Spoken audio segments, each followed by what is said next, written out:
अस्सलामुअलैकुम। Family cuisine में आप सबको खुशामदीद। आज मैं आप लोगों के साथ बहुत ही मज़ेदार स्वीट की रेसिपी लेकर आई हूँ। तो आज हम बेसन की टुकड़ी पतीसा की रेसिपी लेकर आए हैं। इसकी ख़ास बात ये होती है कि एक तो ये क्रिस्पी क्रंची बनता है और खाने में बहुत ही मज़ेदार और लजीज होता है। और आज हम इस रेसिपी को बहुत ही आसान तरीके से बनाना बताएंगे, जिसे हम घर पर आसानी के साथ बना सकते हैं। आमतौर पर इसको बनाना थोड़ा सा डिफिकल्ट होता है, थोड़ी सी इसमें टेक्निक इस्तेमाल की जाती है। इसमें बारीक लच्छे लाने के लिए जो हम शीरा तैयार करते हैं वो थोड़ा सा मुश्किल होता है बनाना, लेकिन आपको आज मैं जिस तरीके से बनाना बताऊंगी उससे आप भी घर पर इसे बहुत ही आसानी के साथ बना सकते हैं। तो ये जानने के लिए कि हम ये जबरदस्त सा बेसन का टुकड़ी पतीसा किस तरह से बनाएंगे, बिना स्किप किए वीडियो को पूरा देखिएगा ताकि आपसे वीडियो का कोई पार्ट भी मिस ना हो सके। तो चलिए रेसिपी की तरफ चलते हैं और टुकड़ी पतीसा बनाना सीखते हैं। यहाँ पर मैंने चूल्हे पर एक कढ़ाई रखी है और 1 कप भरकर मैं यहाँ पर घी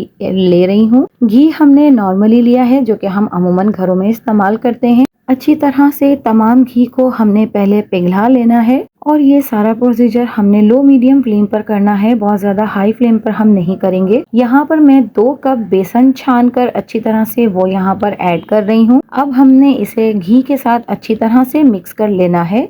तो यहाँ पर हमने बेसन को अच्छे से घी में जब मिक्स कर लेना है तो ये ध्यान रखना है कि ये थोड़ा सा पतला होना चाहिए, बिल्कुल गाढ़ा और थिक नहीं होना चाहिए। तो यहाँ पर मुझे घी थोड़ा कम लग रहा है तो मैं मजीद 2 टेबल स्पून इसमें घी भरकर ऐड करूंगी। फिर हम देखेंगे कि हमें और घी डालने की जरूरत है या नहीं। तो यहाँ पर मैं 2 टेबल स्पून भरकर घी का ऐड कर रही हूँ और अब इसको भी हम अच्छी तरह से बेसन के साथ मिक्स कर लेंगे। तो जब ये घी अच्छी तरह से बेसन के साथ मिक्स हो जाएगा तब जाकर के हमें पता चलेगा कि हमारा घी इनफ है कि नहीं। तो आप देख सकते हैं कि यहाँ पर अच्छे से जैसे जैसे घी मेल्ट होता जा रहा है, मिक्स हो रहा है बेसन के साथ, तो इसका टेक्सचर भी चेंज होने लगा है। ये अब थोड़ा थोड़ा पतला दिखने लगा है, तो हमें इसी तरह से इसको रखना है। तो यहाँ पर अब हम इसे अच्छे से बेसन के साथ भूनेंगे। तो जैसे जैसे हम इसे भूनते जाएंगे ये अपना कलर चेंज करता जाएगा और आपको मजीद ये ढीला होता हुआ दिखेगा। आप देख सकते हैं कि यहाँ पर ये काफी पतला हो चुका है और ये हमारा बेसन भी काफी अच्छी तरह से भुन चुका है। आप इसमें बनने वाले झागों को देख रहे होंगे, तो ये इसकी निशानी है कि ये बहुत अच्छे से हमारा बेसन भुन चुका है। बहुत ही जबरदस्त सी इसमें से बेसन के भुनने की खुशबू भी आने लगेगी। तो यहाँ पर हमारा बेसन भुन चुका है। अब हम इसे एक साइड पर रख देंगे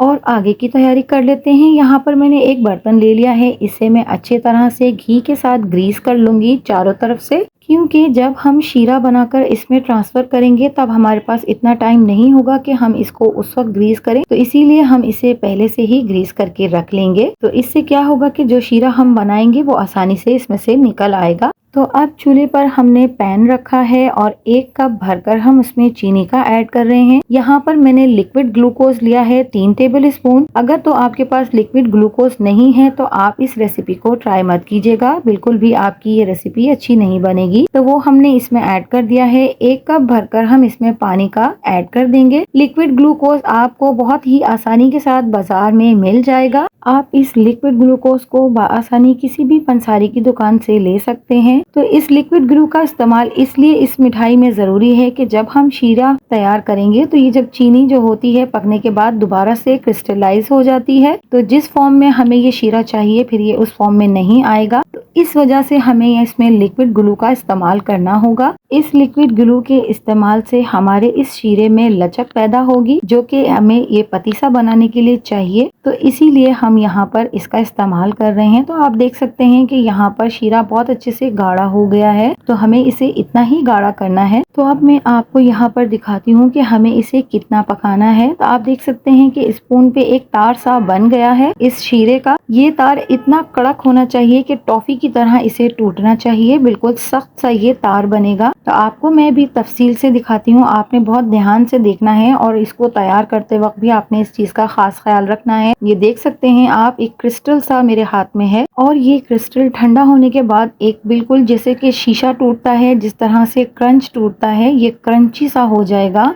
यानी कि बेसिकली हमने इसको क्रंची सा कर लेना है। तो इसी तरह का बस हमने इसको रेडी रखना है। तो यहाँ पर मैंने फ्लेम को ऑफ कर दिया है और अब मैं इसे जिस बर्तन में हमने ग्रीस लगा कर किया रखा हुआ था उस बर्तन में अब हम इसको ट्रांसफर कर लेंगे। यहाँ पर मैं आपको दोबारा से दिखा रही हूँ कि आप देख सकते हैं इस तरह से हमने इसको इतना ही पकाना है और इस शेप में जब ये आ जाए तो हमने इसको चूल्हे पे से हटा लेना है। आई होप कि आपको ये स्टेप समझ आ गया होगा और अच्छे से आपको ये दिख भी रहा होगा कि हमने इसको किस तरह से तैयार करना है। तो इससे पहले कि ये ठंडा होने लगे हमें फौरन से इसे ग्रीस किए हुए बर्तन में ट्रांसफर कर लेना है और इसी में हम इसको ठंडा होने के लिए रखेंगे। थोड़ा सा ये स्टिकी है, आपने देखा होगा अक्सर कैंडीज बनाने वाली वीडियोस में इसी तरह की चाशनी तैयार की जाती है और आपने देखा होगा कि इसी एक चाशनी से डिफरेंट कलर्स इसमें ऐड करके मुख्तलिफ रंगों की कैंडीज बनाई जाती हैं। तो अगर हम इसमें लिक्विड ग्लूकोज ऐड ना करते तो ये इस टेक्सचर की नहीं बननी थी, इसीलिए हमने इसमें लिक्विड ग्लूकोज ऐड किया है। तो अब इसे हम रख देंगे ठंडा होने के लिए। तो यहाँ पर हमने जो बेसन भून कर रखा हुआ था एक चुटकी हम उसमें कलर डालेंगे, फूड कलर मैं यहाँ पर ऐड कर रही हूँ और अब हमने इसे अच्छी तरह से गर्म करना है। और हमने इसे गर्म क्यों करना है ये मैं आपको आगे चल कर बताती हूँ। तो जब तक आप अगर मेरे चैनल पर नए हैं और अगर आपने मेरे चैनल को सब्सक्राइब नहीं किया है तो मेरे चैनल को सब्सक्राइब कर लीजिए, पास में लगे बेल आइकन को भी जरूर दबा दीजिए, इससे मेरी वीडियोस के नोटिफिकेशंस आपको सबसे पहले फ्री में देखने मिलेंगे। तो यहाँ पर मैंने बहुत अच्छे से बेसन को गरम कर लिया है। तो ये हमने इसलिए गरम किया है कि जो शीरा हमने बनाया है, जो चाशनी हमने बनाई है इसमें डालने के लिए, तो वो ठंडी होकर थोड़ी सी जम जाएगी। तो उसको हमने इसमें डालना है और इसमें उसका मेल्ट होना जरूरी है। तो आप देख सकते हैं कि यहाँ पर ये चाशनी बहुत अच्छे से ठंडी हो गई है और ये एक स्टिकी सी फॉर्म में आ चुकी है। कितनी आराम से ये निकल आई है क्योंकि हमने इसको बर्तन को पहले से ग्रीस करके रखा हुआ था। तो आप देख सकते हैं कितनी अच्छी सी ये हमारी चाशनी है, बहुत हार्ड नहीं हुई है, कड़क नहीं हुई है, बिल्कुल सॉफ्ट सी है। तो इसे हम अब गरम गरम बेसन में डालेंगे, जिससे क्या होगा कि इसको डालने के बाद हमारे बेसन में लच्छे बनेंगे बारीक बारीक। और बेसन को गर्म करने की वजह भी यही है क्योंकि हमने इसको डालने के बाद नीचे फ्लेम को ऑन नहीं करना है। गरम बेसन के अंदर बस हम इसे ऐड करेंगे और दो दो स्पून की मदद से हम इसके लच्छे बनाएंगे। तो यहाँ पर मैंने एक हाथ में फोक ले लिया है और एक हाथ में मैंने स्पून को लिया है। अब मैं इसे गरम बेसन के अंदर घुमा रही हूँ ताकि ये मेल्ट होना शुरू हो और इसके ऊपर हम थोड़ा थोड़ा देर में गरम गरम बेसन डालते जाएंगे। तो आप देख सकते हैं कि ये थोड़ा थोड़ा सा मेल्ट होना शुरू हुआ है। अब हम इसे फोक की मदद से खोलेंगे, थोड़े थोड़े से हम इसके रेशे तैयार करेंगे।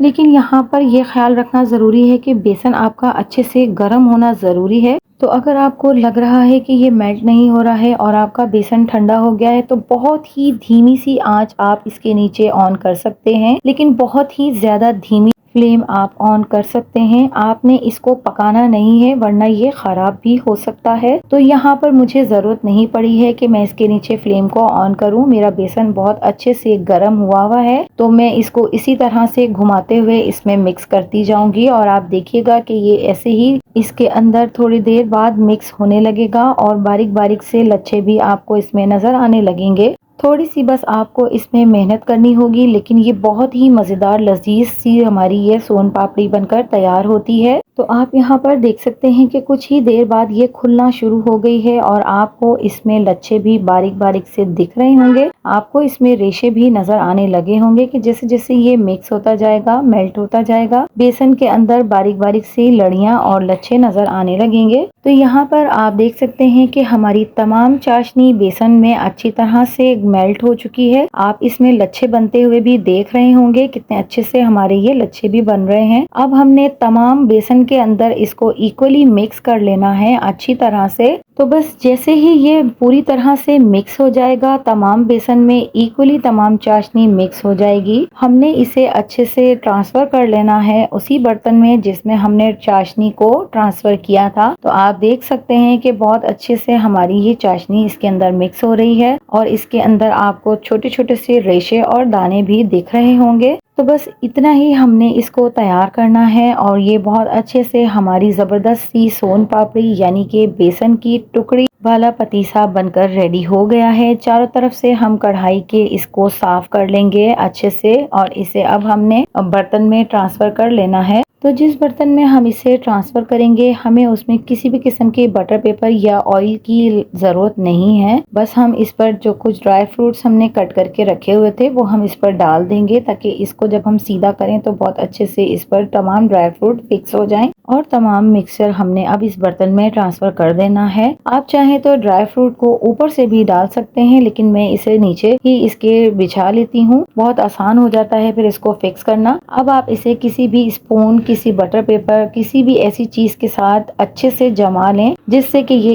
इक्वली बराबर से बर्तन के अंदर फिक्स हो जाए। तो मैं यहाँ पर इसे पोटैटो मैशर की मदद से अच्छी तरह से फिक्स कर रही हूँ। इसकी मदद से बहुत अच्छे से हमारा किसी भी किस्म का हम टुकड़ी हलवा बनाएं वो फिक्स हो जाता है। तो आप देख सकते हैं कि यहाँ पर हमने इसे अच्छे से जमा लिया है। अभी हम इसकी कटिंग नहीं करेंगे, क्योंकि अभी ये बहुत गर्म है और इस वक्त अगर हमने इसको कटिंग किया तो ये टूटने लगेगा। तो 1 घंटा हम इसे ठंडा होने के लिए रख देंगे रूम टेम्परेचर पर, या आप चाहें तो इसे फ्रिज में भी रख सकते हैं। तो मैंने इसे ऐसे ही बाहर छोड़ दिया था तकरीबन 1 से 1.5 घंटे तक, और उसके बाद हम इसकी कटिंग करेंगे। आप इस मिठाई को किसी भी इवेंट पर, अपने घर में होने वाली छोटी मोटी दावतों, या आपके घर में कोई खास मौका है तो आप इसको तैयार कर सकते हैं। बहुत ही जबरदस्त बनकर तैयार होती है और बहुत ही पसंद भी की जाती है। हमारे यहाँ सब ने इसे बहुत शौक से पसंद किया और खाया। तो यहाँ पर 1 घंटा कंप्लीट हो गया है। अब मैं यहाँ पर इनके पीसेस कट कर लेती हूँ। तो आप देख सकते हैं कि 1 घंटे के बाद बहुत आसानी के साथ हम इसके पीसेस कट कर पा रहे हैं। अगर हम इसे गरम गरम ही काटने लगते तो ये सारे का सारा एक दूसरे के साथ चिपक जाता और ये बहुत अच्छे से कटने भी नहीं पाता। तो यहाँ पर हमने तमाम पीसेस को कट कर लिया है। अब मैं यहाँ से आपको एक पीस निकाल कर दिखाती हूँ कि कितना अच्छे से हमारा ये जबरदस्त सा बेसन का टुकड़ी पतीसा बनकर तैयार हुआ है, या आप इसको सोन पापड़ी भी कह सकते हैं।